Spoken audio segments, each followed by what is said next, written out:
Alright, let's see if I got this. That's off, that's off, that's off, that's on. That seems to be working. Alright, let's go ahead and get this started.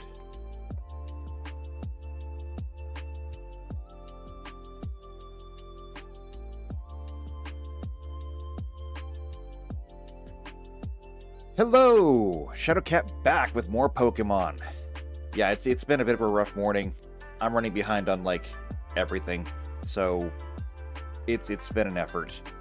But, I'm here, I'm ready to go. I'm mostly ready to go. I think I'm ready to go anyway. It's gonna be fine. We have a lot to get through today. Maybe more than I think, maybe less than I think. I'm not entirely certain because there's a big list of things to get through. But I'm relatively certain that I can skip most of it. I think, at least. So, we'll go over what we did last week, we'll go over what we're going to do today, and then we'll get started.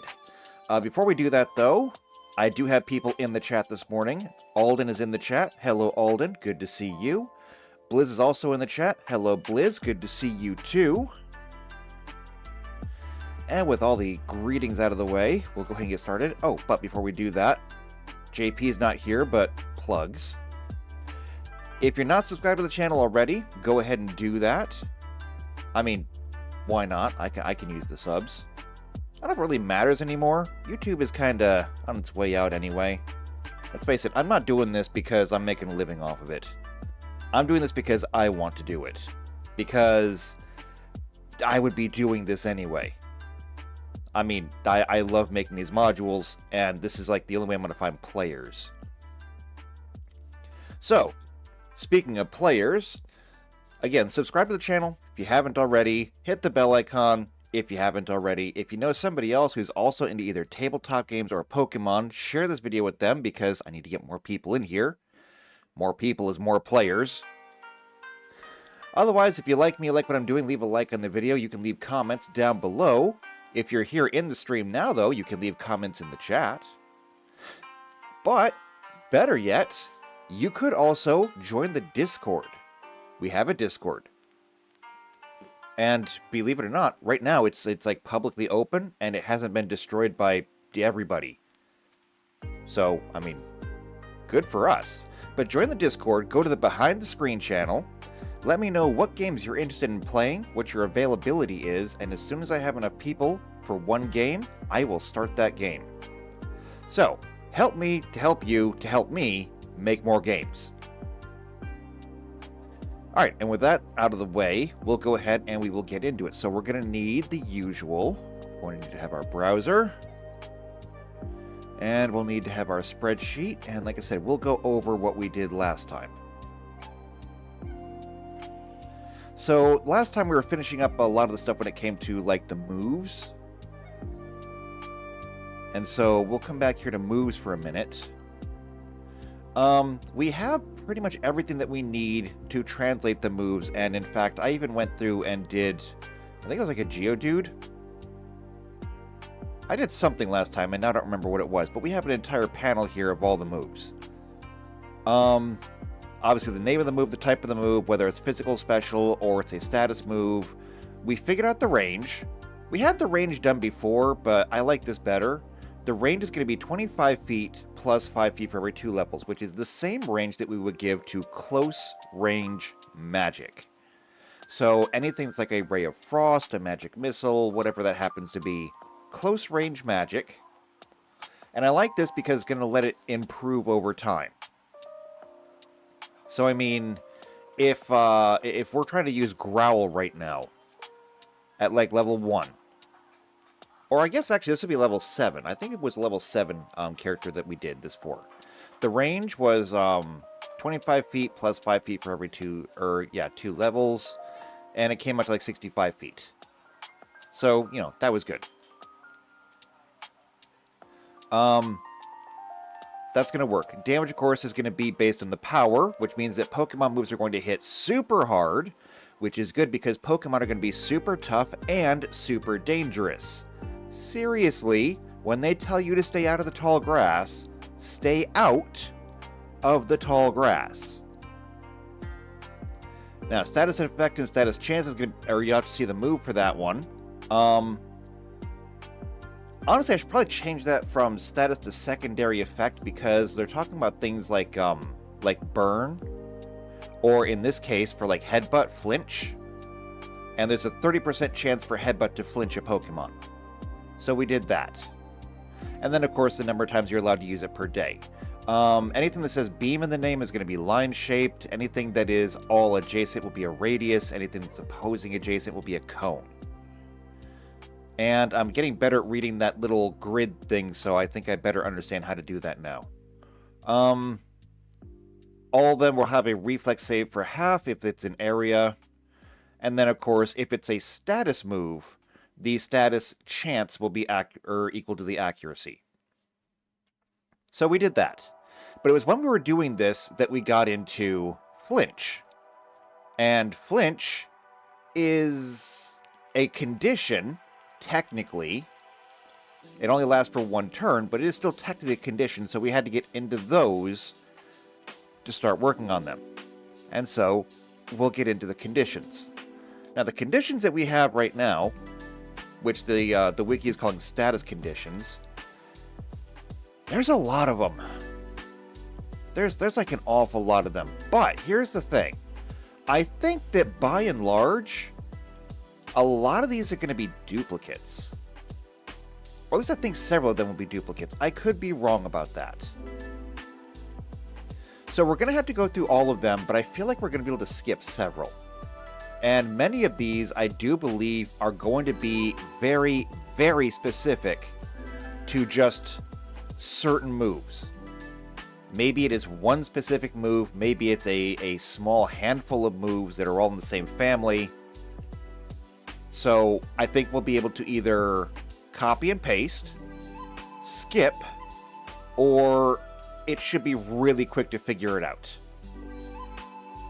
And let's see, Alden says, yes, most are tied to one or two specific moves, and no, most of them are actually unique.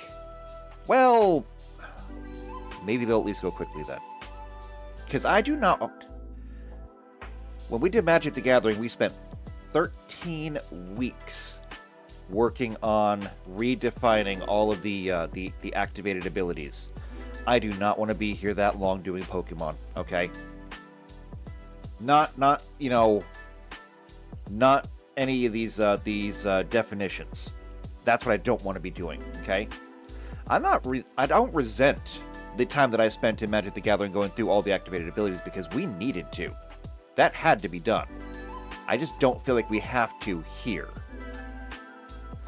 So, the last time we were here, though, we did a few, okay? We just did a few. And even Alden, okay, I gotta point that out, even Alden's, like, some of these I have never even seen before, like Splinters. WTF is Splinters? I don't know. You don't know. You know more than I do. We're gonna find out together. So, what do we have done? Burn. So we did Burn, and Burn is gonna be really simple. Burn is going to be based off of the move's power. So if the move does 90 power, or the move has 90 power, it does 1d 90 damage. Which is, huge. Unless you're a Pokemon, in which case it's slightly less huge.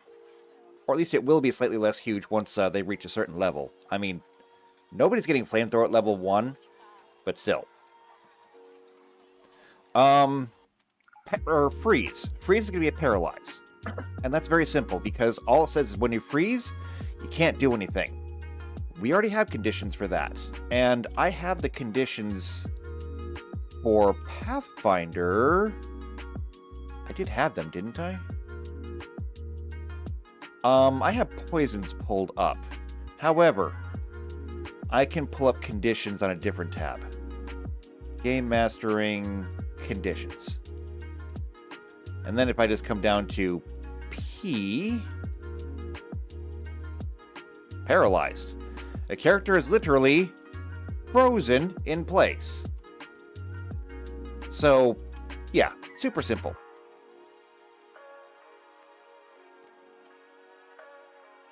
Alright, now, Frostbite. We looked at Frostbite, and Frostbite is actually very similar to Burn. However, Frostbite only exists in one game, and that is Pokemon Arceus.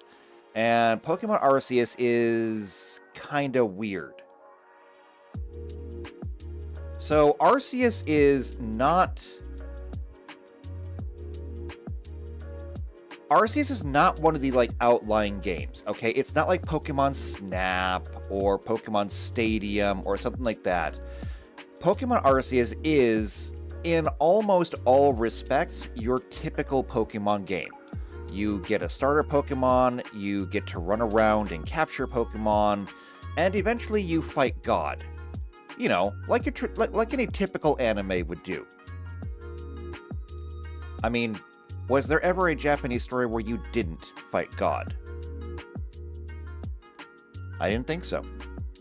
Anyway, though, it's also not one of your mainline games because all the mainline games are pretty much the same.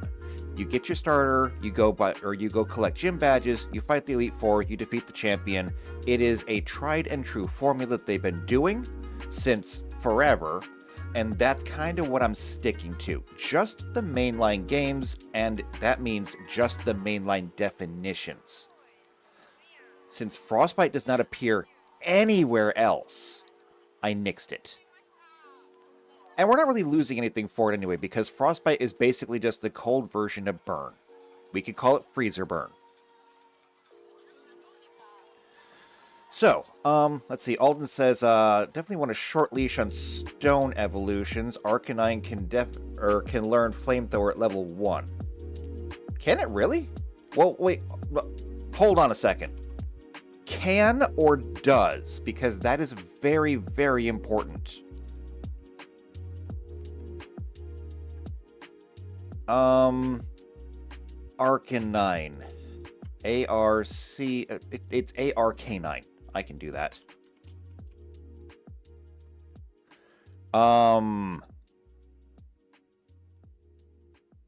It evolves from Growlithe when exposed to a Firestone. Wait, well, no, he's a stage 2, so, like, he wouldn't be level 1. Well, no, then again, hold on. It evolves from Growlithe when exposed to a Firestone. Technically, I guess that means you could give it a Firestone at level 1?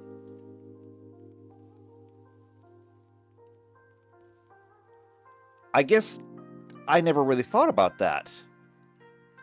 I mean, I guess you could feed your level 1 Pokemon a stone and level it up at level 1. Is there a benefit to that? Oh my... oh, wait, hold... oh, hold on a second. Wow, I never considered that. I never... ooh. Okay, Alden, I will get to that in just a moment, but I just had a... I just had a moment. Okay, I need to go back to my other stats because I had never thought about this. I was thinking about natural evolutions. Type properties, no. Pokemon conversions. Okay, here we go. So up here we have all of our Pokemon stages and all of our Pokemon dice. I don't even need my calculator for this. What am I doing? So Arcanine is a 2-stage evolution, right? It doesn't turn into anything else afterwards. Yeah, it evolves from Growlithe, and that's it. It's just Arcanine at this point. That means that if you had a Growlithe, okay, and we're on the 2-stage evolution here. If you had a Growlithe and a Firestone, and you were to give it the Firestone at level 1, that means that you would be rolling D12s from level 1. Actually, I'm not even sure how it would handle a stone. Do I give it the new HP as soon as it evolves? Or afterwards? You know, I'm not going to worry about that right now. D12s at level 1. That means that if we were to roll 100, or if we were to roll 12s for all 100 levels, that means that your Arcanine would or could cap out pre-Constitution bonus at 1,200 HP, as opposed to the Spearow, because the Spearow does not stone level, or stone evolve, I guess. The Spearow is kind of locked into this, which means it has a maximum value of 100 or 1,080. A Growlithe at level 1 with a Firestone could cap out at 1,200 HP. Actually, you know what? That's not too far off. When we're talking about Pokemon moves that can do potentially well over 100 HP per hit, you're only talking about a couple of extra hits that you're gaining at that point. So that's not going to unbalance things too much. If anything, I am kind of skimming the chat here as y'all are talking. Alden says, Stone Evolutions have very kooky level up learn sets. Okay, you have level 1 Growlithe and a Flamestone, you can. Blizz said, but you have to take care with Stone Evolutions because they might miss moves they normally get. Alden says it was an issue because the move reminders in older games needed a resource to relearn old moves. So you can evolve them early, but you miss out on them sometimes. In Scarlet Violet, you can relearn any Pokemon, or any move a Pokemon already knows. Jeffrey Huntsman is in here with a massive contribution and says, hello. Hello, Jeffrey. Good to see you here. Well, I don't know that much about the movesets, and I'm going to get into the movesets in a moment. But I think that just from a statistics point, just talk about the solid numbers. Evolving your Pokemon at stage 1, or at level 1 rather, could actually be beneficial to you. Because it lets you upgrade that die immediately. Now, would you actually miss out on moves? Let's take a look at that. So, scrolling, where's moves? Alright, here we go, Growlithe. Here's what it learns normally. At level 1, it gets Ember and Leer. Great. Fantastic. Actually, that's kind of interesting. So, Growlithe actually starts with an elemental move. Most Pokemon only start with, like, Tackle or, I don't know, Tail Kick or something, which is usually a normal move. He actually gets Ember. Alright, so then he gets Howl, Bite, Flame Wheel, Helping Hand, Agility, Flame Fang. He does get Flamethrower at level 40, but I think that's what Alden was pointing at, and that is the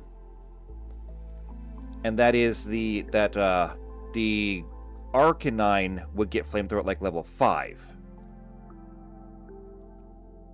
And Jeffrey says, "Hey guys, how are you? I'm doing fine. It's been kind of a busy morning, but otherwise doing fine." Okay. So here's how Growlithe levels up. Let's take a look at Arcanine next. Actually, hold on. Moveset. Oh, also base stats. Alden said let's not forget raw stats. They're in here. Here we go. Base stats. So 55 HP, 70 attack, 45 defense, and all these get divided by 10 so that we can use them in our character sheets. So we're talking about 5 Constitution, 7 Strength, you know, that kind of thing. Total of 350. That's not terrible. It's not 500 club, but then again, this is only Growlithe. Let's go ahead and take a look at the base stats for Arcanine. Arcanine is absolutely 500 club. Or no, it's 600 club, isn't it? 600 club? 500? No, I don't remember. It is 600 club, isn't it? So, no, Arcanine is not one of the special Pokemon, but still very good, apparently. Base stats of having 9, 11, 8, 10. Yeah, this is all good. This is all very good. Alright, we'll get into things.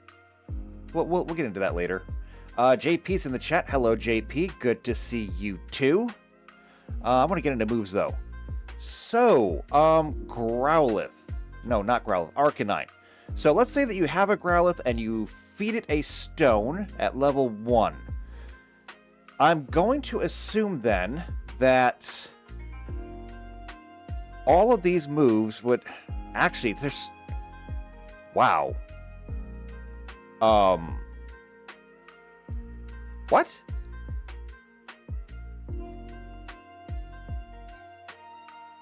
So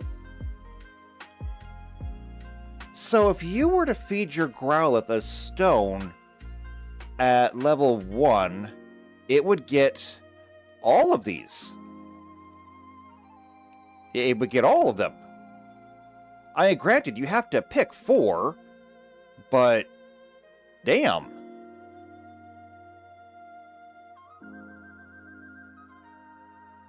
I don't see a concern here, to be honest.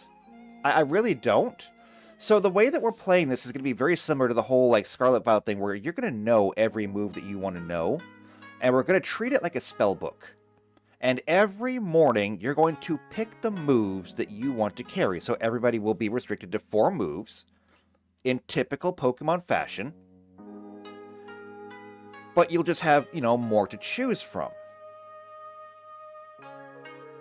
So this is not really a problem. It is going to give you some benefits. Okay, it is going to give you some benefits. Obviously, the first major benefit is going to be you have selection, you have choice. Whereas other people with other Pokemon are going through and just saying, I've only got, 3 moves, I'm still waiting for that 4th move to show up. If you've got an Arcanine, then great, fantastic. Otherwise, though, I don't think this really unbalances everything, because I'm looking at like the power of these moves. 60, 65, 70, 80, 90. Some of them are very strong. Flare Blitz at level 1, that's kind of huge. At the same time, though, I mean, Flare Blitz, I have a feeling about this one. This is a self-damaging move, isn't it? I think most of the blitzes are. Flare Blitz inflict damage, and the user receives recoil damage equal to 1/3 of the damage done to that target. Okay.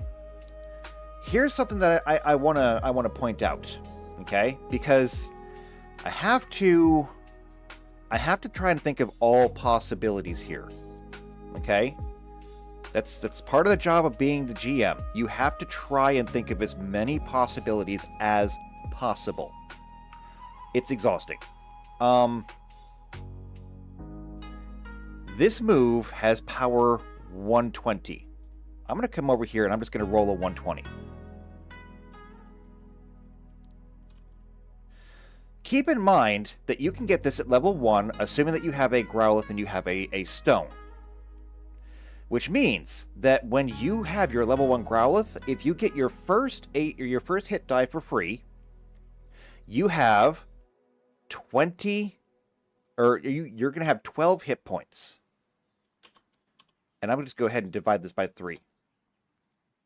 So your level 1 Arcanine uses Flare Blitz and deals 72 damage to the opposing Pokemon and takes 24 damage itself. That's a double knockout. I mean, I don't know how often that happens in Pokemon, but that's a double knockout. You're both gone. So, do you have a lot of benefits to this? The answer is yeah. If you're looking for like a one-hit, gonna knock out everything kind of move, then sure. I mean, you could pack this onto your Arcanine at level 1, so that you have essentially the same thing that I love about Wobbuffet. Okay? Wobbuffet has Destiny Bond, which is why Wobbuffet can literally kill God. You see, I told you, anime always comes back to killing God. So, Wobbuffet can sit there and just Destiny Bond Arceus and then say, okay, bring it. And then Arceus, of course, just stomps all over Wobbuffet and then faints immediately afterwards. So, with Flare Blitz, it's going to do the same thing. You're going to have this Power 120 move at level 1, and it's going to be a one-use move. So, Desperation Measure? The fact that you have it, I don't think is going to be as broken as it at first seems. PC Unicorn's in the chat. Hello, PC. PC says, can I make a character and name it Captain Falcon? Just so I can say, show me your moves. To which the answer is yes. Yes, you can do that, actually. Not only that, but you can make a character named Captain Falcon. And you can wear a big scarf and a helmet. And you can specialize in flying types. And you can have all birds. I'm sure that somebody's done that, right? Somebody out there's done a full bird team.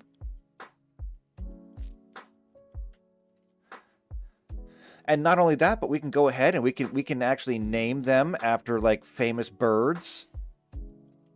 Or superheroes named after birds. There's like Hawk Girl, Birdman, Bird Girl. Who else? We can even go beyond like superheroes. There's what was the robot owl from Clash of the Titans? Archimedes? I think it was Archimedes. Or was it Gizmo? Now I don't remember. I don't know. You can have a bird team. You can be Captain Falcon in the bird team. Oh my god, I forgot Robin. We're moving on, and we're going to pretend that I didn't just do that. Okay? We're moving on. We're moving on! We are moving on. Anyway, so back to status effects. Paralysis, we discovered that. It's basically just frozen, or freeze is paralyzed. Paralysis is actually not paralyzed, believe it or don't. And the reason why is because when we looked at paralysis, paralyze, as far as the condition in Pathfinder goes, is just strictly you're done, okay? You can do nothing. You are frozen stiff, okay? You are not even light as a feather. You are just stiff as a board. And so, you can't do anything. Paralyze, however, in Pokemon is way different. So the first thing that Paralyze does is slow you by 50%. Now, of course, there are other traits that will affect that. We're not getting into those. By default, lowers your speed by 50%. That's not Paralyze, that's just slow. Okay? So we'll reduce your moving speed, and we can make other actions take longer. I actually can pull up. I can pull up slow because it's an arcane spell. Sorcerer Wizard spell list. Slow. Where is it? Oh, wait, I just passed it. There it is. Get rid of that. So this is what slow does. The affected creature moves and attacks at drastically slowed rate. Creatures affected by the spell are staggered and can only take a single move action or standard action each turn, but not both. Now this is when it's applied to like a normal person. For Pokemon, they only get like one attack per turn anyway, so it's fine. Additionally, it takes a -1 penalty on attack rolls, AC, reflex saves. A slow creature moves at half its normal speed, round down. which also affects jumping distance as normal for decreased speed. So the status condition is not going to necessarily do all of that, but it is still going to be slow. But here's the thing that keeps it from being the same as Paralyze. A 1d4 chance to be dazed at the start of the turn, because there is only a 25% chance that the Pokemon loses its turn. I mean, so there you go. Now, how long does it last? Well, it lasts for 1d the accuracy of the move divided by 10. So, if it's powered, or if the accuracy is like 90%, then it'll be 1d9 turns. Most of them do not have a huge or a very high accuracy though, so it should be fine. Poisons. We went into poisons, and poisons were very interesting. So poisons in Pathfinder don't generally do damage. There's only 1 or 2 poisons that actually do damage, whereas doing damage over time is literally the only thing that poisons in Pokemon do. So we had to kind of make up our own. The way I figure it, this is going to be very balanced. For poisons, it's going to be a Fortitude DC save.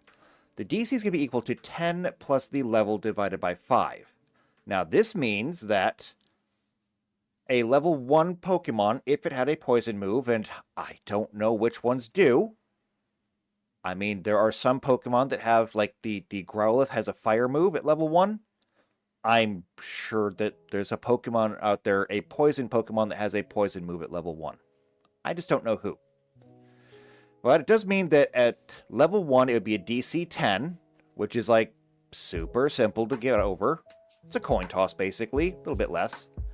However, it does mean that at level 100, it's going to be a DC 30, which is awesome, because a level 100 Pokemon should be walking death. Now, the damage is going to be based on the Pokemon's level. So, if you are a level 1 Pokemon, it's 1d1. If you're a level 100 Pokemon, it's 1d100 damage. And the Cure is going to be 1 save equal to the level divided by 20. Now that means that for the first 39 levels of your Pokemon's life, it is going to be a 1 save cure.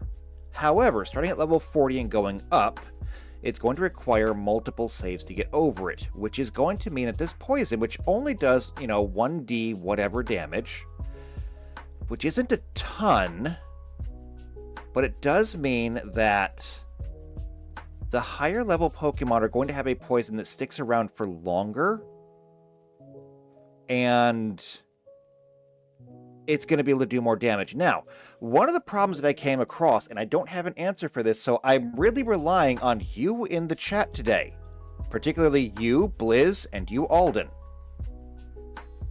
Does poison stack?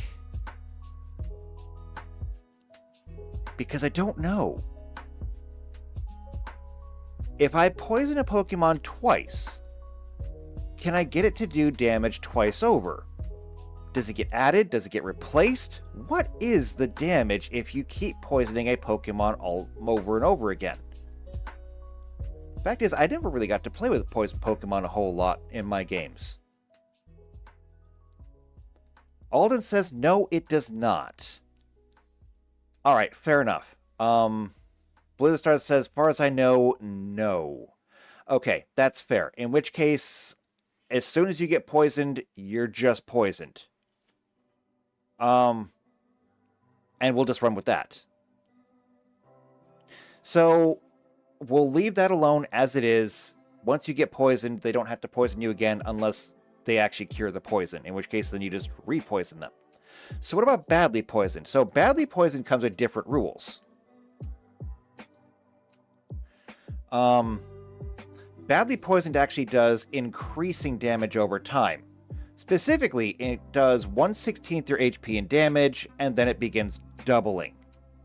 So it goes from 1/16 to 1/8, from 1/8 to 1/4, from 1/4 to 1/2, and again, I don't want to deal fractions. Because, I mean, I'm going to show you exactly why I do not want to deal fractions. Remember that Growlithe, how we said that, or not that Growlithe, the Arcanine, where we said if you gave it a Flare Stone or Firestone or whatever at level 1, it could have a maximum of 1200 HP? Well, let's see what we can get. Here is our Arcanine with 911 HP. Okay? I don't have a webcam, but... Oh. Somebody sent me a message.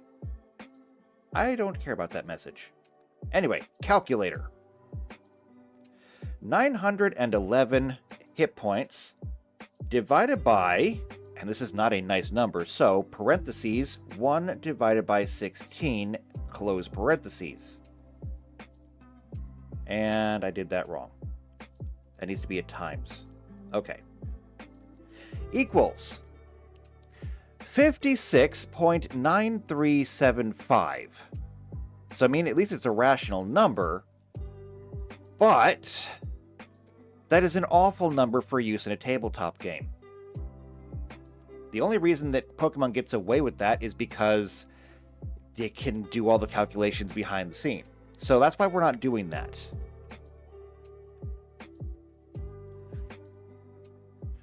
Let's see. Alden says toxic versus regular Pokemon doesn't have priority over each other. First come, first serve. Okay. JP says maybe for a different kind of poison, but not the same. Anything with multiple poisons and venoms. The answer to that is kind of no. So, obviously, in Pathfinder, which I can show right here, I have an entire list of poisons that I can use. And technically, you can use too. It's just, I have easier access to poisons because it's my game. But there's not really different kinds of poisons in Pokemon. Now, that being said, I could do that. And let me know what you think about this one, okay? Let me know what you think about this one.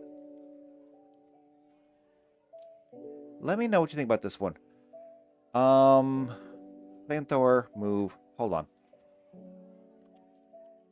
Poison.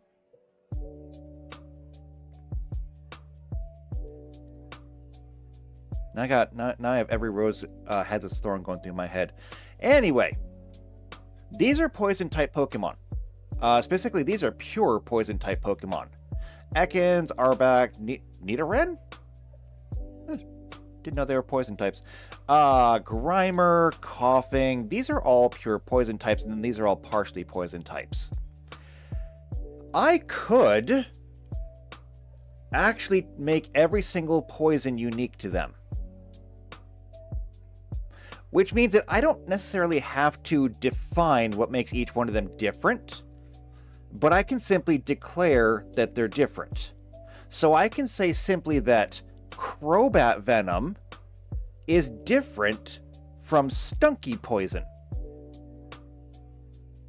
Which would mean then that as we're playing the game, if the person that you're going after has multiple poison types, let's say they throw out a Crobat, and the Crobat uses... I don't know what poison moves a Crobat has, and I'm not looking. But the Crobat comes out, and it poisons. And so now you have this Crobat poison. You made your Fortitude saving throw. You failed. You're poisoned. And so you're taking this amount of damage. And then... as Alden's saying, so they would do the same thing, but they would then stack. Exactly. Meaning that if you then threw out a Stunky and had the Stunky do another poison attack, we would have Crobat Poison and Stunky Poison. And the Crobat Poison does...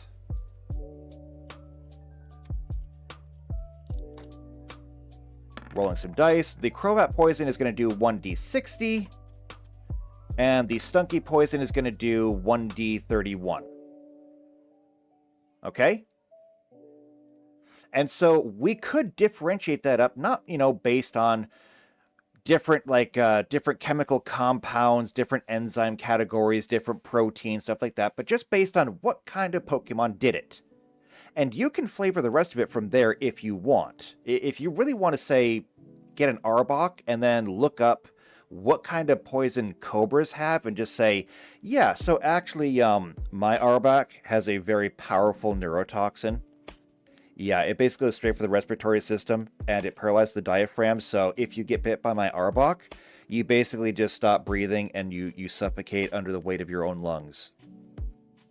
Don't get me wrong, that's super cool. I don't actually know if that's how cobra venom works, but you get the idea. Super cool, but not important to our game. All that's important is that it's different. Now, Blizz says Grimers could be more toxic. I disagree. But then again, I can also just balance that with flavoring. Maybe Grimers are more toxic. Maybe the reason why you didn't take more damage is because you had less contact. We can explain anything away. Blizz also says, though, that might be really mean, though. And I agree, but consider what that means. Because Alden just nailed it in the next comment. That would open up a lot of very interesting tactical options in a full poison team. Okay? Yes, it would be possible for you to inflict 6 different types of damage over time onto somebody. But that also means that it would require you to have a full poison team. Which, frankly, I'm on board with because I love poison types, okay? And me, running a full poison team, has always been a long-time goal of mine. I just haven't got around to it yet. But now you are literally talking about crippling over-specialization. Okay? And this is something that we can get into. There's lots of words for it. Min-maxing, munchkinning.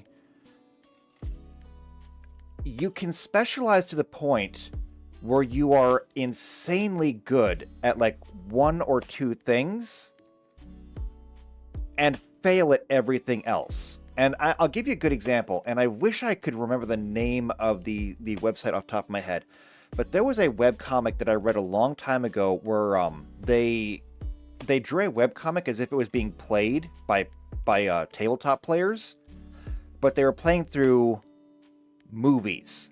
Like they did a really long webcomic where they did the Lord of the Rings and treated it like a tabletop game, and it is funny as hell. I want to say it's like DM of the Rings or something, but I'm not sure.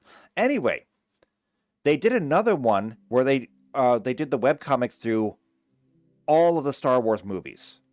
At least 1 through 6. I haven't looked at them since then. Oh my god, they probably did do the sequels. Well, I know what I'm doing later.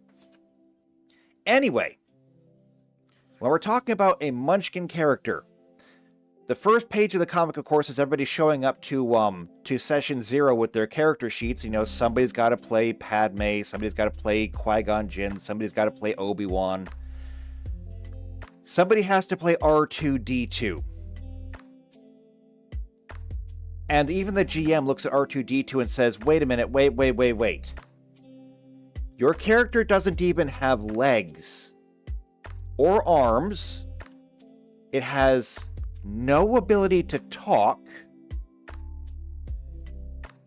What exactly does your character do? Oh, my character has a use device with a plus 60 in it.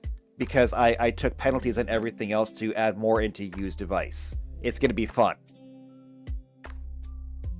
And so what do you end up with? You end up with R2-D2. Who can't talk. And has difficulty with stairs.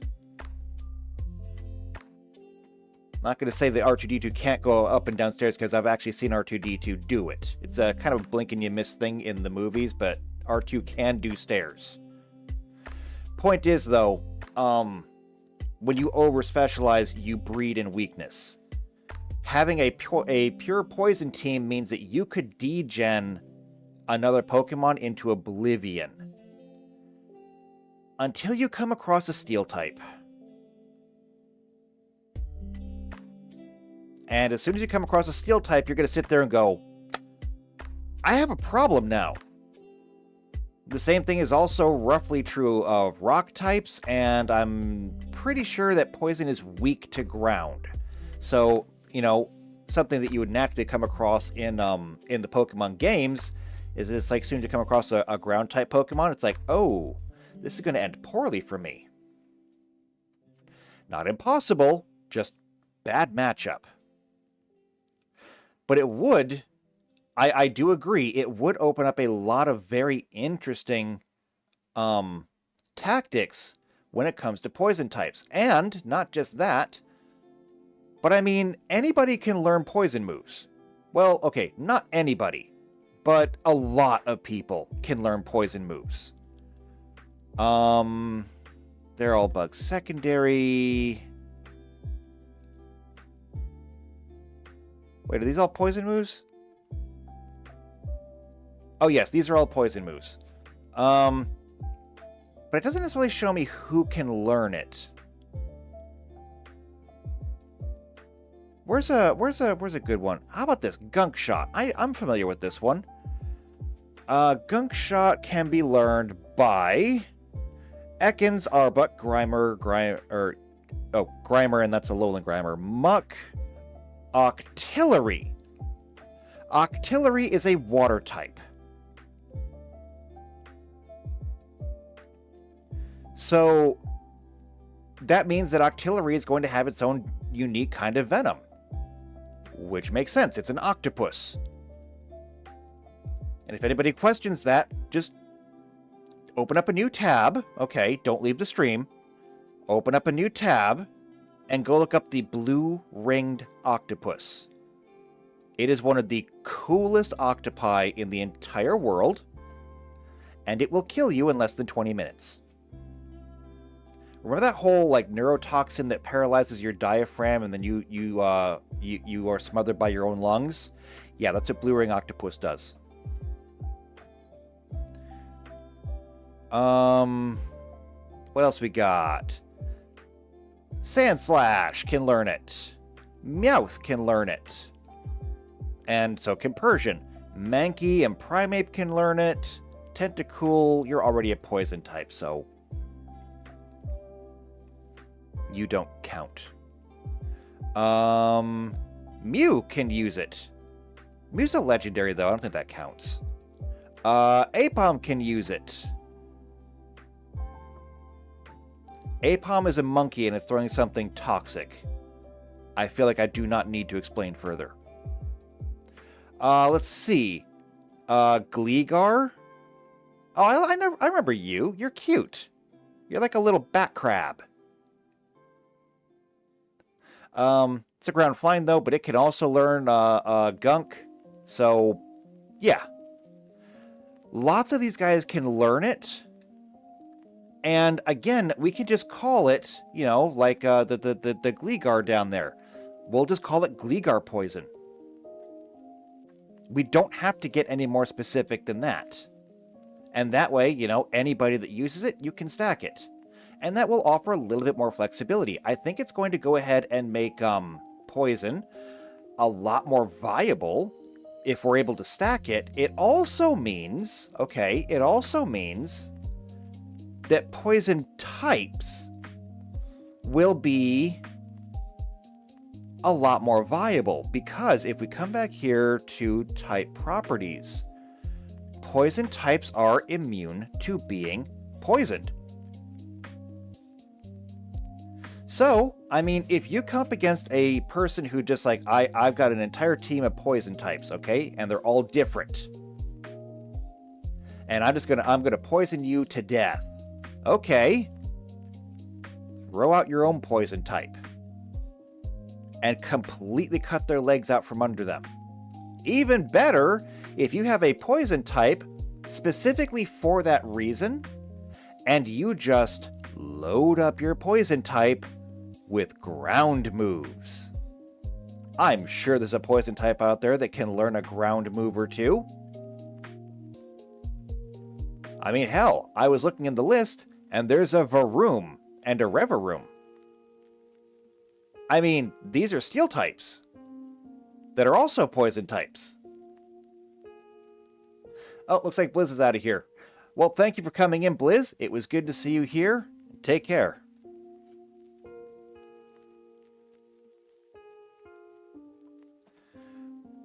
So, yeah, I mean, the Varoom and the Revaroom are both immune to poison and can deal poison. I'm sure that there's poison types that can learn ground moves.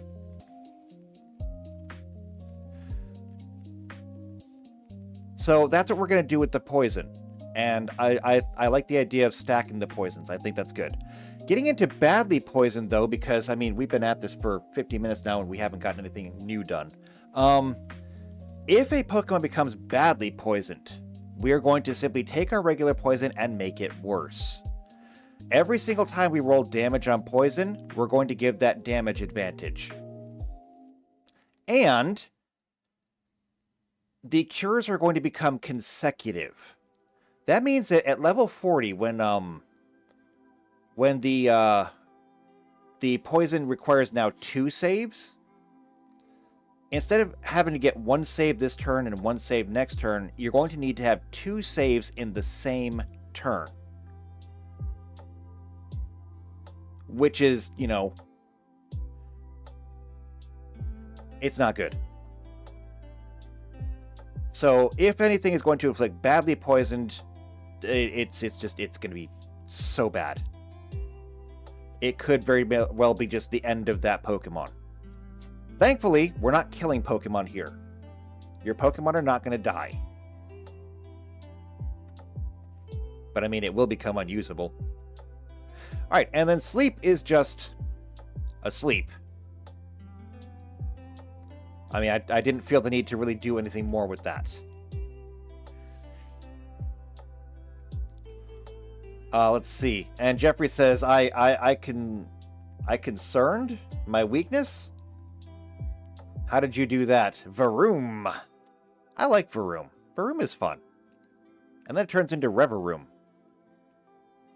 And, like, you can ride Revaroom. It's a car.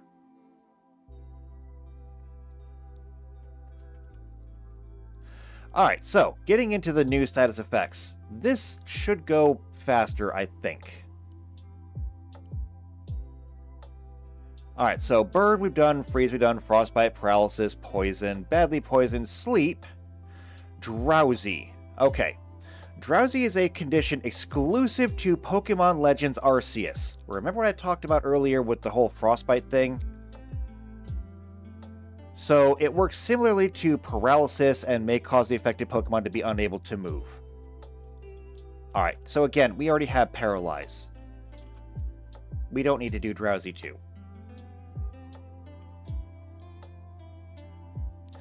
Alright, now, getting into volatile statuses. Ability change. So a Pokemon's ability can be temporarily changed into another one during a Pokemon battle.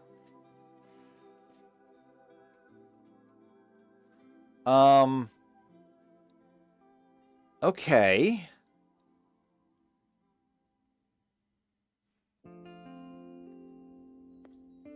I don't know what I'm going to do with this. So, ability change. I think I understand this, but I don't think I've ever actually encountered it. No, wait, I have encountered it. I have encountered it. There's a Pokemon, what is it? Or there's a trait, rather, where you copy the trait of whatever the other Pokemon is. I think this might be that. Says forecast can only be copied by trace. I think trace is what I'm thinking of, actually. Roleplay, skill swap, or transform. Multi-type can only be copied with transform. Pokemon that transforms into cast form or Arceus can change forms with forecast or multi-type especially. And Alden says that ability change isn't really an effect. Yes, I get that, but it is still something we have to look at because they put it in here under conditions, especially if there's something that can change somebody else's trait. Let's see, moves. These are changing moves. Doodle. Let's see. Graphi? And its ally have their abilities replaced by the target's ability. And entrainment, the target has the ability replaced by the user's ability. Roleplay, the user has the ability replaced by the target's ability. Simple beam, the target has the ability replaced by simple. Skill swap, the user and target swap their abilities with each other. You mentioned Gardevoir. Skill swap sounds like what you're talking about. That or roleplay. Transform, the user transforms into the target, copying its appearance type, stats, abilities, and moves. And Worry Seed, which you also mentioned, the target has its ability replaced with Insomnia. And then, of course, there are abilities that do that. So, Imposter, Lingering Aroma, Mummy, Power of Alchemy, Receiver, Trace. When a Pokemon with Trace enters the battle, its ability is replaced by the ability of random adjacent opponent. Yeah, that's the one I was thinking of. And Wandering Spirit. So, technically, is it a condition? Yes, it is. It's not one inflicted by a move, though, usually. But it's also not one that we need to, that we really need to do anything for. Oh, and Alden says, my Gardevoir had Trace. Maybe it did. It's been a while. I've slept since then. Okay, but ability change, we don't really need to do anything for this one. I'm just going to put down here per rules.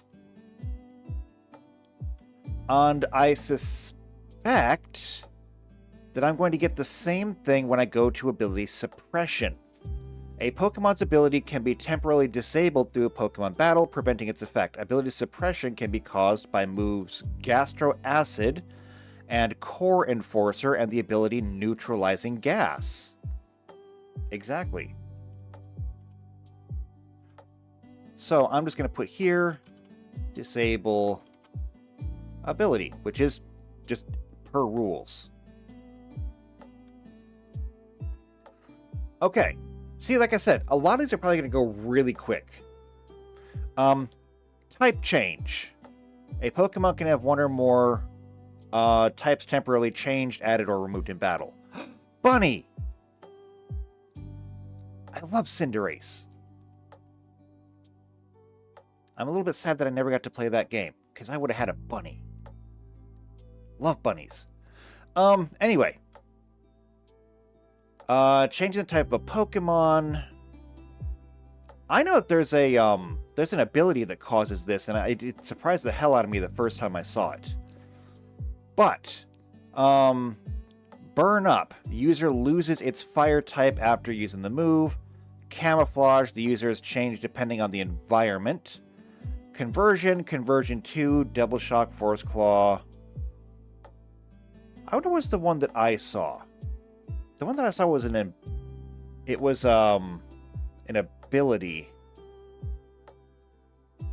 Protean is the one that I saw. So Protean, the Pokemon with Protean has its type change to the type of move it's about to use. This only works once each time the Pokemon enters battle. So the thing that I think we need to ask here is that there's nothing we really need to do. If it has the ability, then we can simply go by whatever the moveset says. However, what about a Pokemon that has more than one type? Because let's say that it has Protean, and it's a dual type. Let's just say it's Protean, but it's also, I'll use Bulbasaur. It's a grass poison. Does it lose one? Does it lose both? Let's find out. Some moves and abilities cause a Pokemon to temporarily change, add, or remove a type in battle. The original types are still displayed in the Pokemon summary. All type changes are undone when the Pokemon is switched out, faints, or the battle ends. Through the type change, Pokemon can have up to 3 types at once or no type at all. Interesting. Very interesting. So they can have up to 3 types. Although Alden's saying that it becomes a single type. Meowscarada got it. I don't know what move Meowscarada got that did that. But I believe you. Because you know more about this than I do. This is contradicting you, though, because this says you could have up to 3. If a new type is added, such as Grass via Forest Curse or Ghost via Trick or Treat, to a dual-type Pokemon, it will then have 3 types at once. However, if Forest Curse is used on a Pokemon that is already affected by Trick or Treat or vice versa, the new type will replace the previously added one. Interesting. If one or more types are removed through Burn Up or Double Shock, and the Pokemon has no more types left, it will become typeless until it is switched out, faints, or the battle ends. Alright. The type change can add or remove type-related immunities to status conditions, such as Pokemon cannot be poisoned after gaining the Poison type or Steel type, or conversely, the original Poison type or Steel type Pokemon can become poisoned after its type is changed and will remain poisoned even after the battle ends. However, any status condition that the Pokemon already has are not influenced by the type change.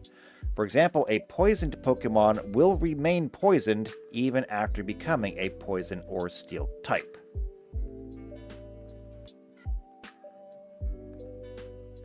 Okay. Oh, Alden says that's with Protean. So up to 3 can be, or applies only to Trick or Treat or Forest Curse. And only those 2 moves specifically. Alright, and that's fair. So the rules are already kind of laid out for us. There's nothing that we really need to do here. If your Pokemon learns one of these moves, just follow the rules. We don't need to do anything here. So, per rules. Okay. Mimic. So, Mimic is a move. If a Pokemon uses Mimic, this move will be temporarily replaced by another move copied from the target. In Gen 1, the copied move is selected from a list of opposing Pokemon's moves. From Gen 2 onwards, it simply copies their last used move. There is literally nothing we have to do here.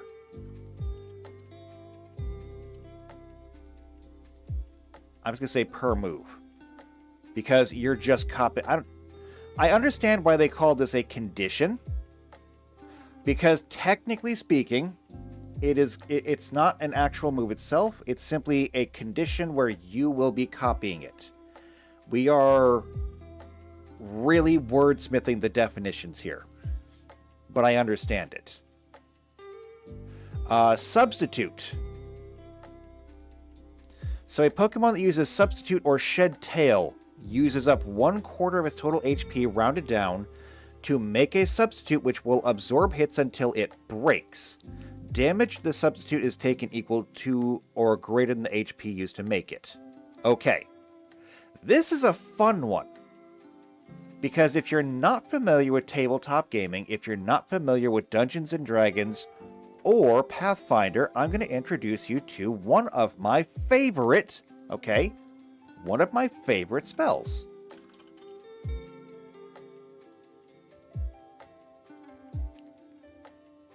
The spell is Mirror Image, and I love it.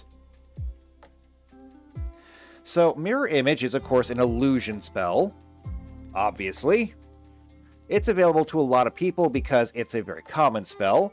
Casting time is 1 standard action. It's got a verbal and somatic component. The range is you, obviously. The target is also you. And it lasts for 1 minute per level. What do it do, though? This spell creates a number of illusory doubles that you inhabit, or of you that inhabit your square. These doubles make it difficult for enemies to precisely locate and attack you. This is the Pathfinder version, of course. The Dungeons & Dragons version, at least in 3.5, you would actually get to move them to their own squares. So when Mirror Image is cast, 1d4 images plus 1 image per 3 caster levels to a minimum of 8 are maximum of 8, are created. These images will remain in your space and move with you, mimicking your movement, sounds, and actions exactly. Whenever you are attacked or the target of a spell that requires an attack roll, there is a possibility that the attack targets one of your images instead. If you've ever seen Naruto, yes, we're doing that. If the attack is a hit, roll randomly to see whether the selected target is real or a figment. If it's a figment, that figment is destroyed. If the attack misses by 5 or less, one of your figments is destroyed by the near miss. Area spells do not destroy any figments, but they do affect you. So, that is mirror image, and that is essentially what Substitute is doing here, with a couple of exceptions. See, in Pathfinder, it does not consume your HP to make it. However, they are figments and they only really have 1 hit point.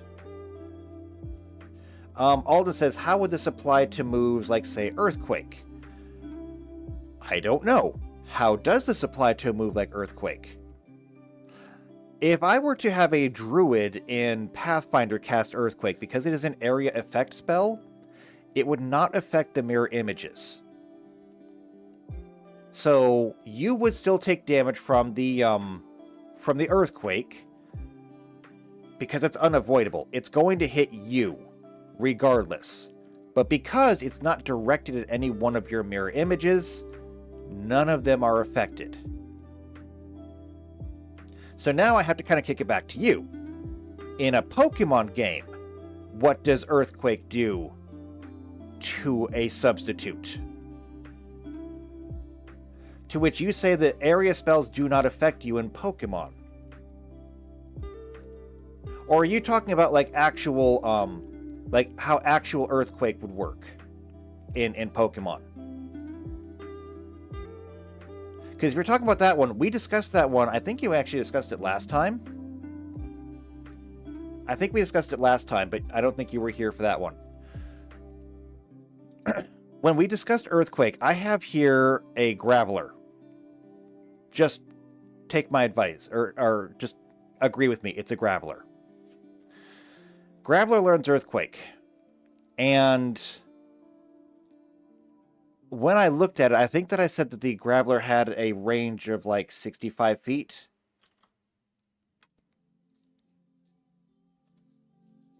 Yeah, I think it was 65 feet. So here we go. I've turned on the aura for this so that you can see the radius of this Graveler's Earthquake. Now, Earthquake is a very nasty move. Earthquake does well over 100 points of damage. So, is this going to affect people? The answer to this is, yes. Yes, it will. And as I pointed out, using this as the example, there's a reason why you have this great big arena, and then you have your trainers standing way off on either side.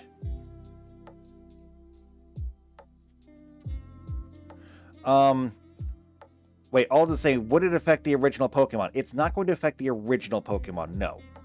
You're not going to hit yourself with your own Earthquake. The similar things happen in Pathfinder. If a druid were to cast Earthquake, the druid is not going to be subject to their own spell. At least I'm pretty sure they're not. Almost certain. I'll look that up later. But no, the Pokemon that uses Earthquake is not going to be hurt by its own ability. However, everything else around it will be. Which means that Pokemon stadiums are going to need to be a lot bigger than this, to be honest. So everything that's around it is going to get hit. It's also going to mean that if you came across a Pokemon that knows Earthquake in the wild, which, to be honest, Earthquake is really common. It's definitely something you might want to watch out for. I would be suspicious of any Rock-type Pokemon that you come across. And Alden says, would an Earthquake hit both the original Pokemon and the substitute? I don't have a good answer for that. Because if I were to use mirror images logic on it, I would have to say that it would not hurt the substitute, but it would hurt the original. But they're not exactly the same. Still, though, if the substitute, acts like a mirror image, it falls over, it acts like it's hurt everything else. Ah, and here we go. Alden says that in Pokemon, the substitute takes the damage and ignores the original Pokemon. Okay, now we're getting somewhere. We're going to stick with that. Okay, we're going to go ahead and stick with that. And the reason I say we're going to stick with that is because I'm just going to go ahead and say that the substitute is going to either attract or cover for the original Pokemon. Now, the way that that mirror images works in Pathfinder, it says that all of your mirror images occupy the same space as you. We can say the same thing about substitute. It doesn't have to be an adjacent square. It can be the same square as you. It kind of sort of takes your place. I mean, I suppose something that I should probably keep in mind. When we use substitute here,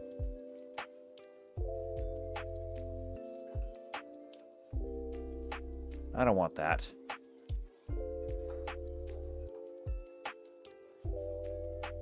Okay, so when we look at this, we have this, whatever it is, and we can clearly see that when it uses substitute, there's two of them. But we don't have to stick with this. This is just a cartoon, okay? This is not canon rules here. What we can treat it like is, I think we can treat it like something out of Naruto. Now, if you've never seen Naruto, they use what's called a substitution jutsu all the time. And generally speaking, you only ever find out the substitution when one of two things happens. Number one, it's dismissed. And so it just disappears on its own. Or you attack it. And when you attack it, you either find out that it disappears in a cloud of smoke, or there was something else there for you to hit instead because it was a transformed object. Either way, though, it has completely replaced you. And I think we can do the same thing here, where when you use the substitute, essentially your Pokemon is going to disappear and a substitute will be left in its place. That substitute will only have 1/4 of the HP. Okay. And then, afterwards, it'll be fine. So if I just roll a D1000 here, 351. And 351 divided by 4, we have to round down. That means that we could make a substitute with 87 hit points. So essentially, we're going to drop your HP total down to 87. And then that is your character. And if your Pokemon goes down, well, we simply return your Pokemon back to play with 263 hit points. And that's how that could work.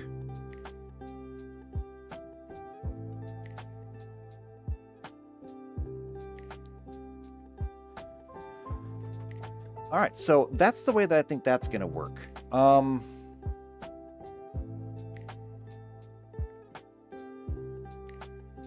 Yeah, that should be fine. I like that. So let's get that down on paper. Here's what we're going to do. So for substitute, and actually PC I think is going to like this one. We're going to treat this a little bit like exile. Like in Magic the Gathering. We're going to exile a Pokemon. As a matter of fact, I'm going to almost use that wording verbatim. So what we're going to do is we're going to remove the Pokemon from play and create a substitute with 1/4. Now, is it going to be 1/4 maximum HP or 1/4 of their current HP? I think we need to look at that. Oh yeah, 1/4 of its total HP rounded down. So if you have 500 HP total, but you only have 400 left, it's still going to make a 125 HP clone.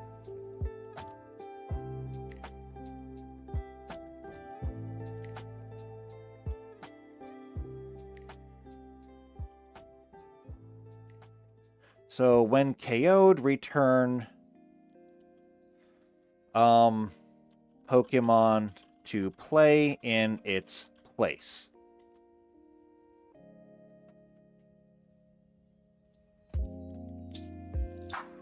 And so there you go. You can be KO'd multiple times.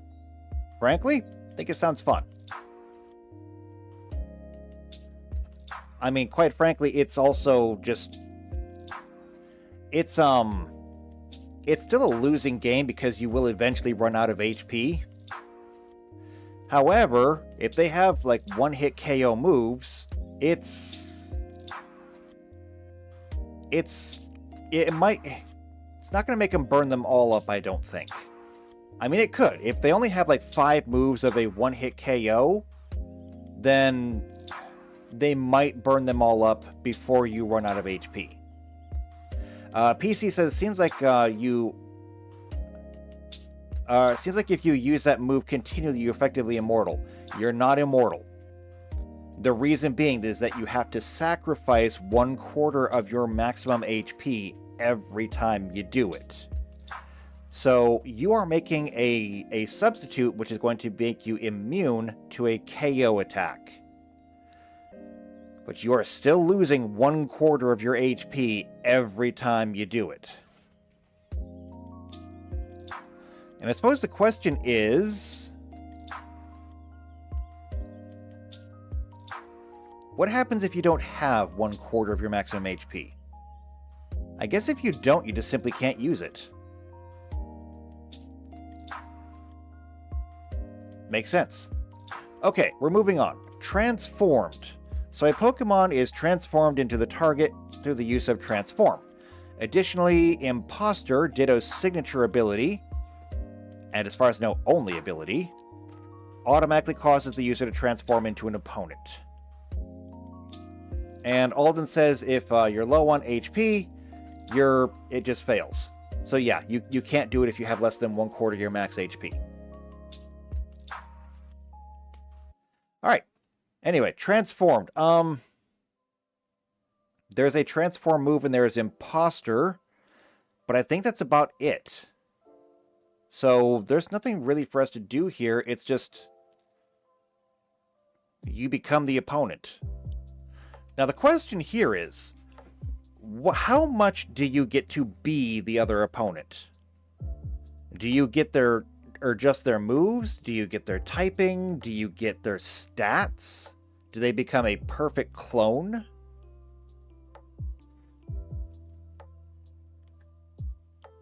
We're going to have to find out. So, transform causes the target to become the user to become a copy of the target. It bypasses accuracy checks to always hit, unless the target is in a semi-invulnerable turn, such as dig or fly.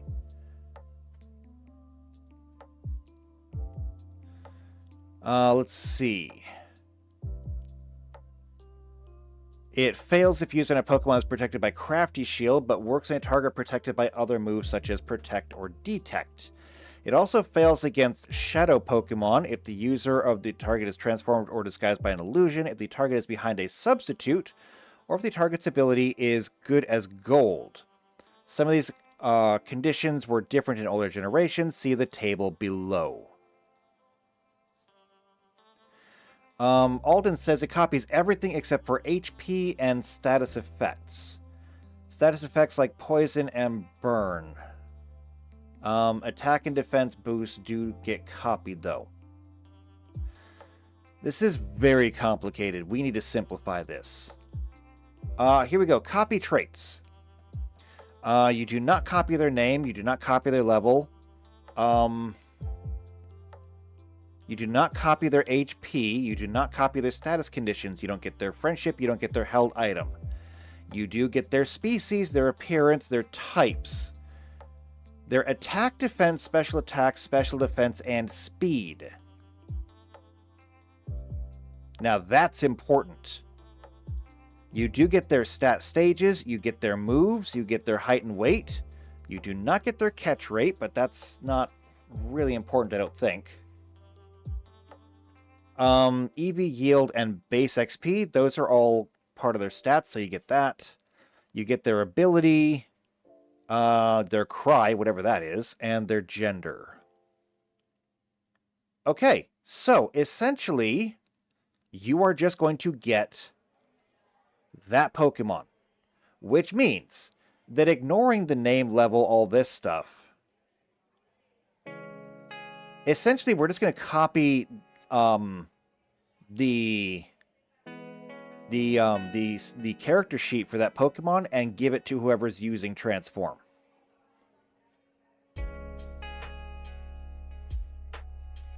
Pretty much. Oh, Alden says cry is the noises the Pokemon make. Okay, that's fair. So we're going to copy the target Pokemon character sheet.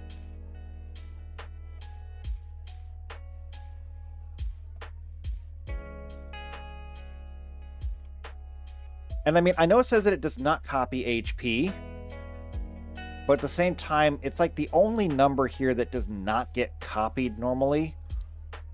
And in this case, I think we're just going to do that. We're just going to copy the HP as well. Which could lead to some very interesting matchups. I don't know. We'll work on it. Or I can just make a note.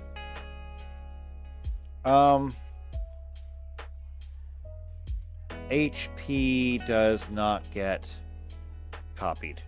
Okay. So everything else does, but not that one.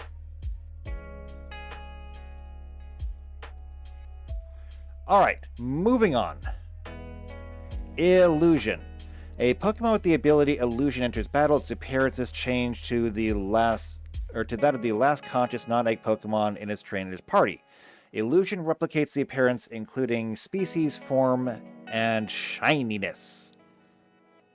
Nickname or species name, Pokeball, gender of the Pokemon is masquerading as. However, it does not replicate the level of the masqueraded Pokemon.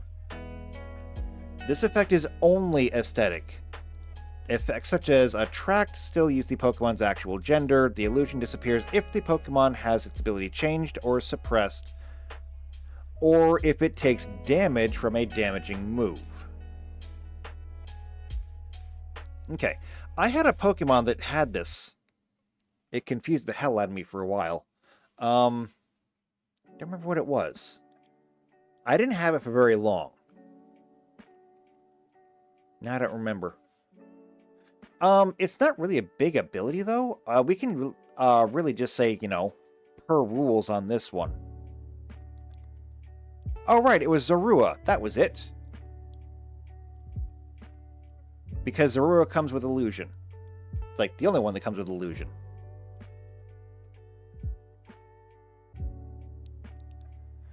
I don't think that I actually had a Zoroark. I'm not sure if mine ever got that far. I think I only had the Zorua. Okay,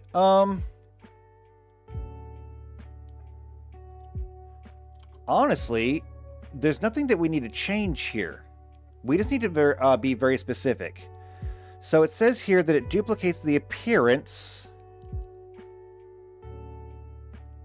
Let's see. Oh no, here we go. First line. Its appearance is changed of that of the last conscious non-egg Pokemon in its trainer's party. So, frankly, I'm just going to put per rules here. Because that's all we need to do. You'll have a list of Pokemon in your party. Whoever is the last one is what it will look like. And since it only really applies to Zorua, shouldn't actually be a big deal for anybody. Unless you specifically want that Pokemon. Which is what I was saying, a lot of these are going to be like single issue things. Okay, so now we're getting into damaging types. Bound. A bound Pokemon takes damage at the end of each turn and cannot switch out or flee. A bind is caused by a Pokemon using a move other than G-Max Sentiferno or G-Max Sandblast. Will end if a Pokemon that causes bind is removed from the field. Okay.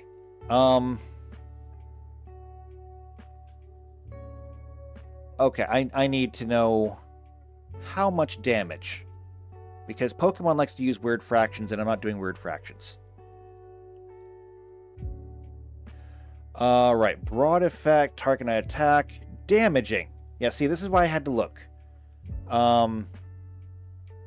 Gen 1, it was the same as attack, but I'm looking at Gen 9. And Gen 9 is going to be 1/6 of their HP.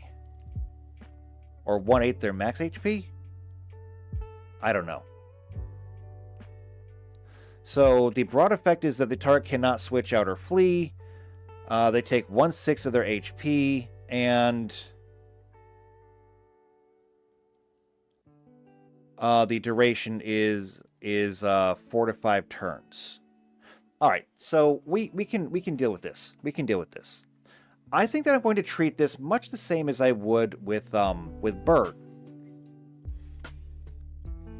So we're going to take the rules as written. Target cannot. Oh, actually, I need to look at something. Bind. So the accuracy is only 85%. This is a normal physical move. Gen 1, it had an accuracy of 75%. There's a 37.5% chance that it will attack for 2 turns. 37.5% chance it'll attack for 3 turns. 12.5% chance it'll attack for 4 turns. 12.5% that it will be for 5 turns. Okay. So it is a random number of turns. But is it a random chance that they actually get bound?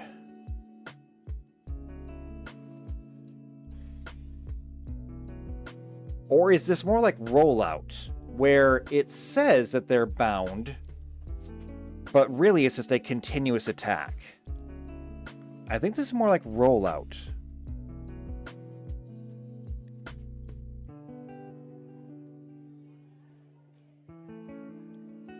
Let's see.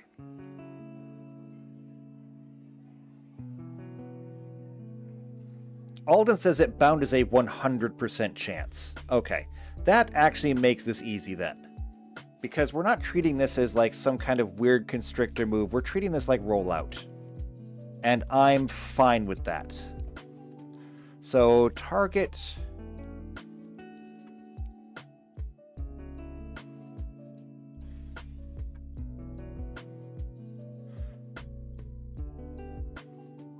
Here we go.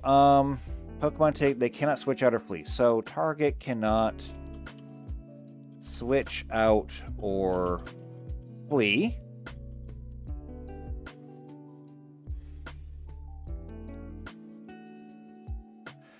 We're going to treat this like burn, or I guess kind of like poison. Well, not exactly like poison, because every one of these moves has its own power, except for the G-Max moves that we're not using. So everyone has a power.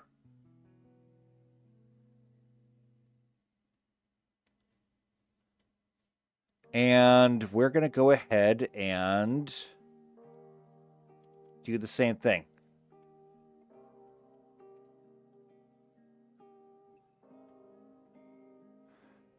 This is going to be a 1d.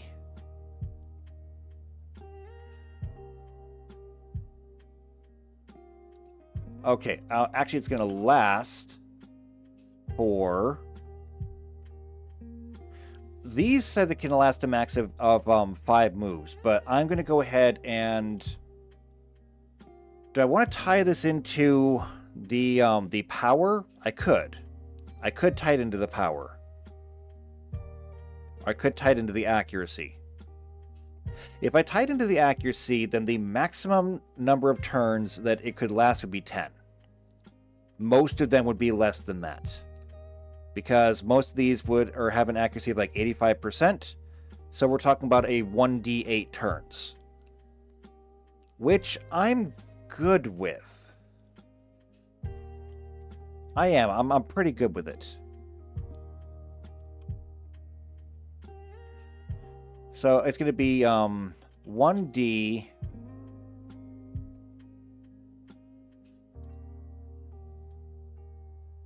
Actually, I've already got this written. I already have this written. There we go. Lasts for 1d accuracy divided by 10 turns. And deals 1d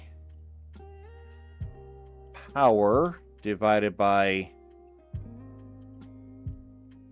10 damage each turn. So it's not going to be a ton of damage, but it will stop them from getting away, which may be everything that you need.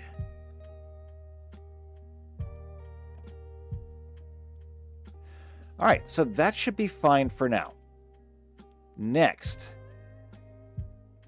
is going to be Curse. What does Curse do?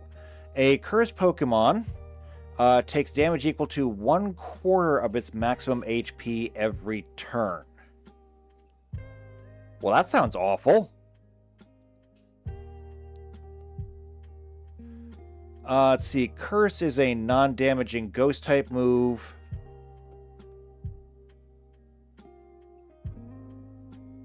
Alden says, fair enough. Thunder Cage and Magma Storm are signature moves of legendary Pokemon, so they're not very common.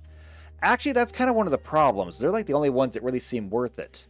The rest of them are kind of unless you just really want to stop that Pokemon from getting away. And you know what? Maybe you do. Maybe that's the entire point of using it. Stop them from getting away.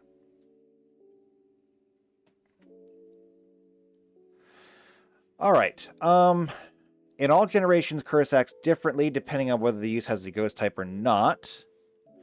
If the user's type has changed, such as from Trick or Treat, losing this type and becoming a pure water type from Soak, changing species with Transform or Terrestrializing into a Ghost type, the move will consider its current typing rather than the previous one. So for a Ghost type Pokemon, the user will lose half of its maximum HP rounded down and put a curse on the target. Oh! Right, I do remember this. I remember the first time I used Curse, and I was like, what the hell did I just do to myself? Okay, this causes the user's HP to drop to 0. The move will execute fully, but also cause the user to faint. A Curse Pokemon will lose 1/4 of its maximum HP at the end of each turn. The Curse will remain until the Pokemon switches out or the battle ends. However, if a Pokemon switches out with Baton Pass, it will be transferred to the Pokemon that switched in. This move is not blocked by Protect, Detect, or Spiky Shield, although it is blocked by Crafty Shield. The user does not lose HP if Curse misses, if it fails, or if it is blocked by the Crafty Shield.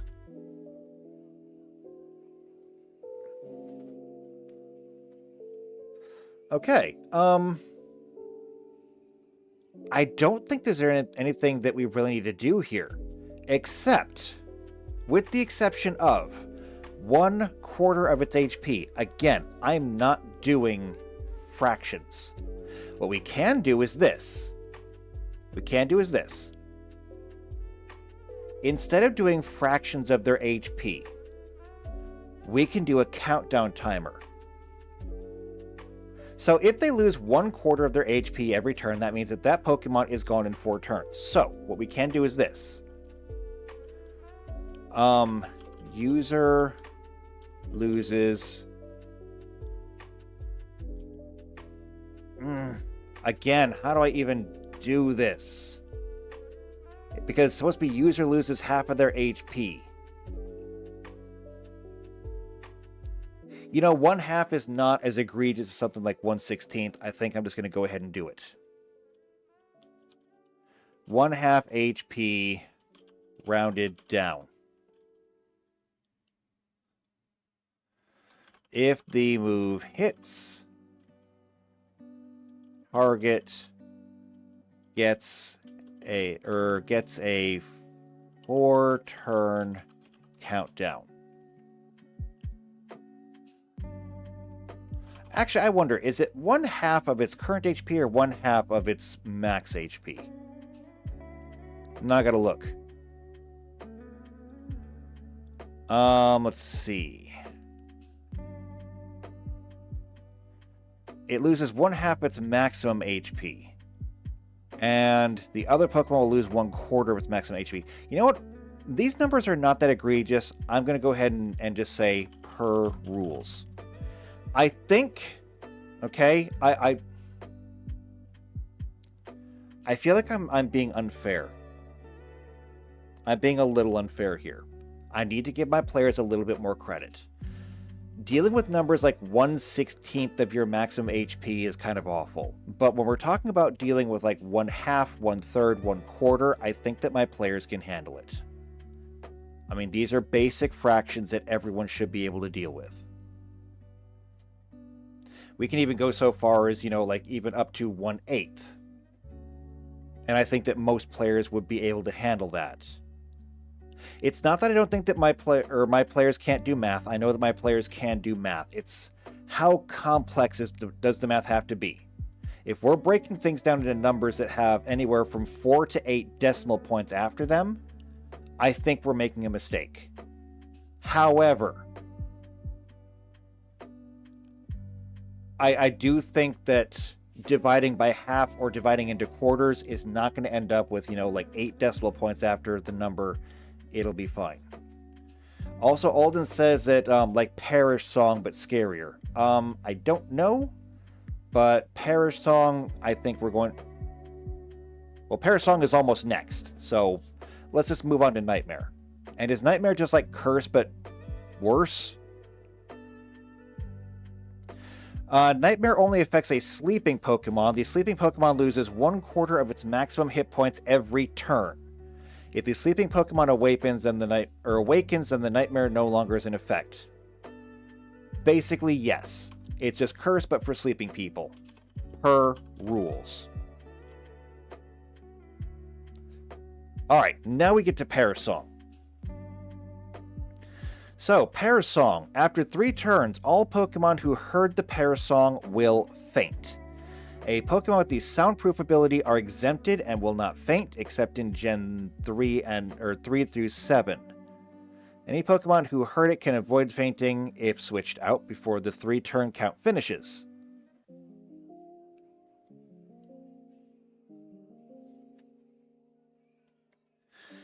Yeah, I mean, Parish Song seems basically like there's nothing we need to change here. If you hear the Parish Song, the only thing is that, like... Is there an... Okay, so this is a status move. This is explicitly a status move, which means that we can go back to our moves here.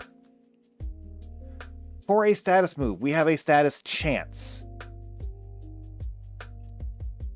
And that status chance is equal to its accuracy. The accuracy on this is... doesn't exist.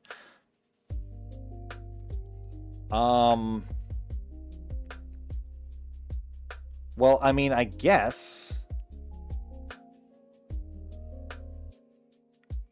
that means that the accuracy is 100%.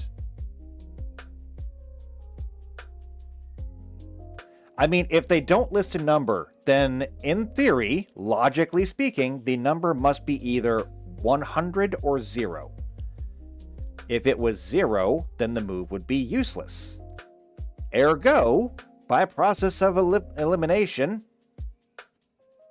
ipso quiggly, or whatever it is, it must be 100%.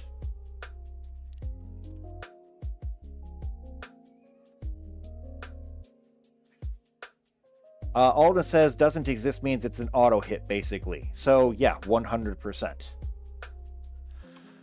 Okay. Again, it's per rules. Everybody who hears it is going to perish. The real question that we then have to ask is, what does it do to people? Because, I mean, it's going to have a range, okay? So again, the range of this is going to be 25 feet plus 5 feet for every 2 levels. And so I'm going to come over here and I'm just going to say, all right, 1d100, 34. 34 divided by 2 is going to be 17. 17 times 5 is...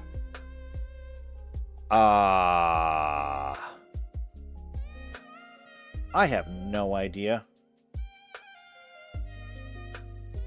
17 times 5 is 85. Plus 25 is 110 feet. 110 feet. Now, the earthquake for this like Geodude right here, this is 65 feet. If I kick this up to 110, that's the entire map.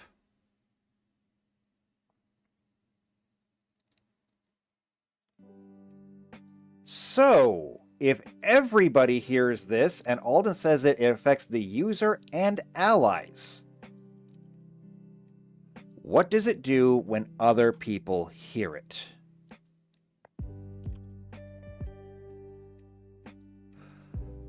And I have a solution. I do. I have a solution. So it says here that when a Pokemon's perish count reaches 0, it faints.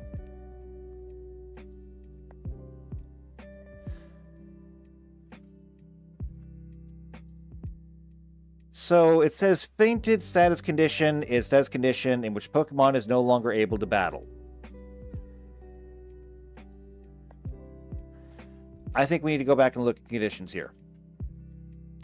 So obviously, when we look at conditions here, we have some very basic ones, such as dead. Has anybody ever heard of dead? I feel like people have heard of dead. The character's hit points are reduced to a negative amount equal to their constitution score, or their constitution score drops to 0, or they are simply killed outright by a spell or effect. The character's soul leaves their body. Dead characters cannot benefit from normal or magical healing, but they can be restored to life by a magic. A dead body decays normally, unless they are magically preserved, but magic that restores a dead character to life also restores the body either to full health or to a condition at the same time of death. Either way, resurrected characters need not worry about rigor mortis, decomposition, or other conditions that affect dead bodies.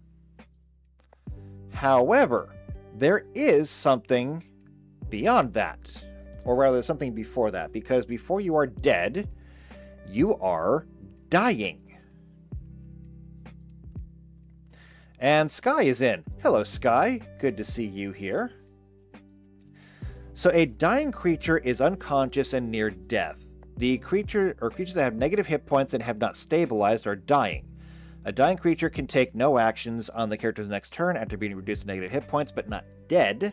And on all subsequent turns, a character must make a DC 10 Constitution check to become stable. The character takes a penalty on this roll equal to their negative hit point total. So if you're reduced to a negative 2 hit points, it's a Constitution check minus 2. If you're at negative 9 hit points, it's a Constitution check minus 9. You begin to see how that quickly snowballs to the point where you can no longer just save yourself. The character that is stable does not need to make a check. A natural 20 is an automatic success. If the character fails this check, they lose 1 hit point. A dying creature has a number, or a dying creature that has an amount of negative hit points equal to their Constitution score dies. So, characters that have a higher Constitution will take longer to die. But it says, a dying creature is unconscious and near death. And so we'll go down to unconscious, which is essentially what fainting is. So unconscious creatures are knocked out and helpless. Unconscious can result from having negative hit points, but not more than their Constitution score from non-lethal damage in excess of their current hit points. And of course, you can be helpless but conscious, but if you're unconscious, you're automatically helpless. I think that's what we need to do here. So, it says that it faints them, okay? And let's just go ahead and take it at this. It says that it faints them. We've already established that Pokemon's attacks are not going to be, for lack of a better term, lethal. Oh god, I think I might have actually just solved something. No, that doesn't work either. I was going to say, what if I just made all Pokemon attacks non-lethal? Because that means that they could stack up subdual damage. However, that essentially means that the Pokemon are not, well, no, hold on a second. All right, let me move my microphone here. Let's talk for a minute here, okay? Let's just talk for a minute here. I'm having kind of a brainwave here. See, Pokemon do absolutely incredible amounts of massive damage with every single one of these moves. These moves are doing anywhere from 1d40 to, in some cases, up to 1d300 damage. The problem here is that if anyone was to get hit by these moves, it would kill them instantly. Now, this is good against other Pokemon because other Pokemon are a lot tougher than people are. But 1d40 damage from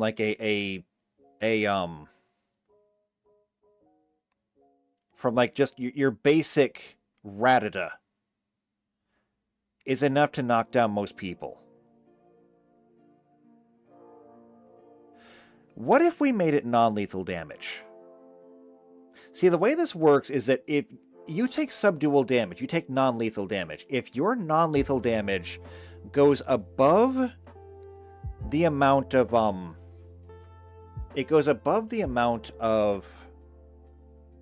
hit points that you have, you fall unconscious. And so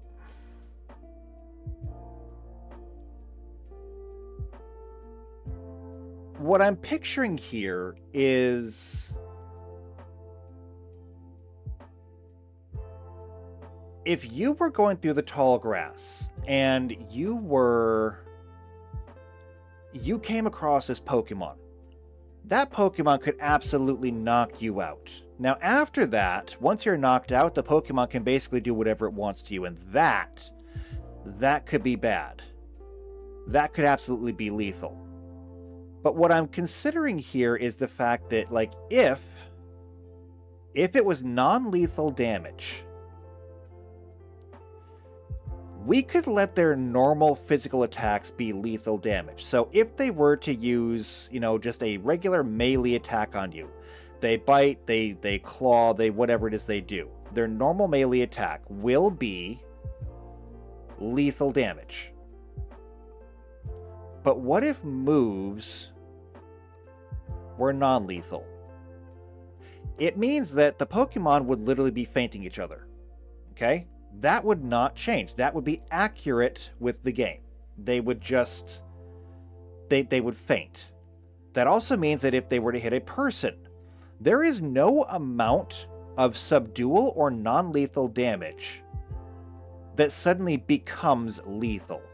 And I know this because I have had to deal with these rules. I have had people that have like gotten caught in storms and taken tens of thousands of non-lethal damage, which meant that they were essentially in comas.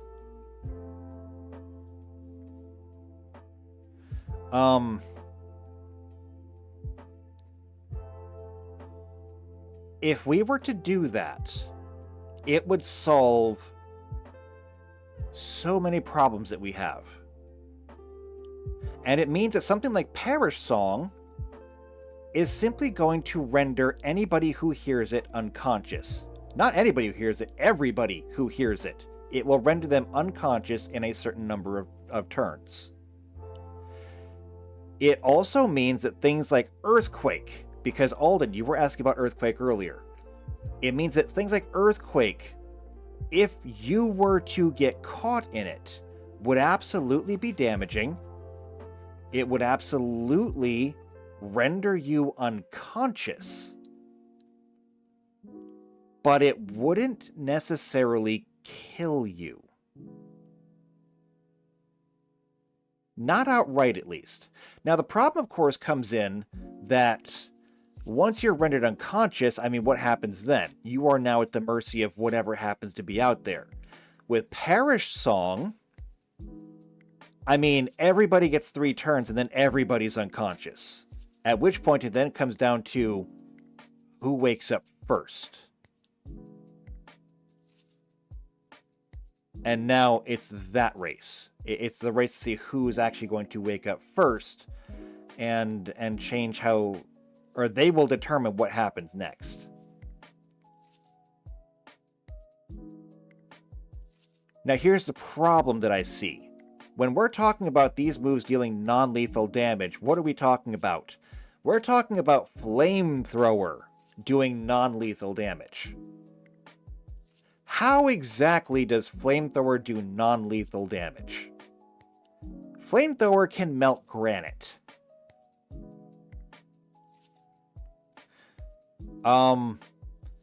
Things like Hydro Pump. Hydro Pump supposedly has enough pressure in it to shatter stone. And you're going to tell me that Hydro Pump is also going to do non-lethal damage. The math ain't mathin'. And while this is my game and I can do with it what I want, I am trying to at least keep it consistent, logical consistency. But it would solve so many problems. I don't know. If you've got ideas in the chat, I could really use some insight right about now. What do you think? But I do think it is potentially something that we should explore. Making it non-lethal does not make the moves any less dangerous, except for the fact that the consequences are slightly less permanent. I mean, if a Pokemon knocks you unconscious and then decides to just eat you where you dropped, it's still pretty lethal. But at the same time, I have to consider about some of the practical applications of this. Like I said, if Hydro Pump can shatter stone, then how can I tell you that, let's say you come across a locked door. Okay, you come across a locked door, and you have a Blastoise. All right? And one of your people is playing a rogue, or at least a roguish character, and they say, all right, I want to try and disable the lock. So they say, well, you try disabling the lock, and you fail. And so you then say, okay, Blastoise, kick the door down. And so Blastoise tries to kick the door down, and Blastoise fails to kick the door down. Okay, well, we're not being subtle anymore. Blastoise used Hydro Pump on the door. Technically speaking, structures and objects do not take damage from non-lethal sources. And so Hydro Pump would do 0 damage to even the simplest wooden door. Technically speaking, Hydro Pump would not do damage to a paper door.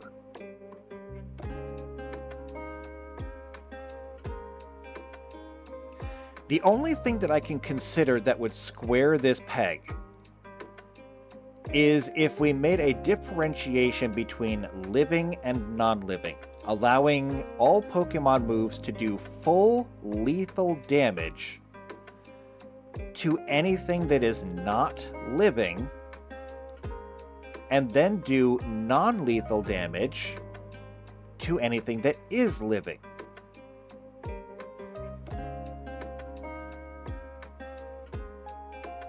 That's the best that I can come up with. It's not perfect. I'm not even necessarily sure it's great. But it's the best compromise that I can come up with. And if we need to hand wave it somehow, I mean, maybe they pull their punches when it comes to targeting something that's alive. I don't know. Maybe every Pokemon is a secret Stormtrooper and they secretly don't want to hit anything.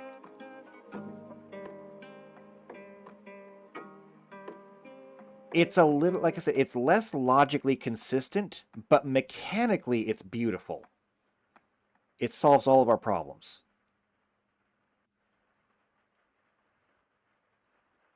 I don't know. I will take some time to think on it, and I'll take some time to think and make a decision on that coming later. For now, though, I need to get out of here because I'm out of time for today. We made decent-ish progress. I say decent-ish because we didn't do great. But we did get 1, 2, 3, 4, 5, 6, 7, 8, 9, 10 of these done. There's still a lot left to do, though. There really is. So I guess we'll be doing this for a little while longer. It's okay though. We'll get through it. It's not going to be nearly as long as the activated abilities of Magic the Gathering, because like there's not nearly as many of them. Regardless. Okay, so next time when we get back here, we'll get back to working conditions. I will have a determination, hopefully, on how I want to handle damage going forward. Yeah, I got to think about it. I can't make a decision this quickly. Okay, so if you want to see more stuff like this, subscribe to the channel, hit the bell icon that we get notified every time these videos come out. If you know somebody else who is also into either Pokemon or tabletop games, then share this video with them, because like we need more players. Gotta have people. Otherwise though, if you just like me, like what I'm doing, go ahead and leave a like on the video. If you want to leave comments down below, you can do that too. But I would really suggest that if you want to go ahead and leave comments, that you go ahead and just join the Discord. We have one. It's nice there. I posted memes there yesterday. They were fun. They had dogs. Anyway, come and join the Discord. If you're feeling so inclined, go to the Behind the Screen channel. Let me know what kind of games you want to play, what your availability is, and as soon as I have enough people for a game, I will get the game started. So, yeah, there's that. Let's do that. So, join us there. Otherwise, I will see you next time. And until then, take care.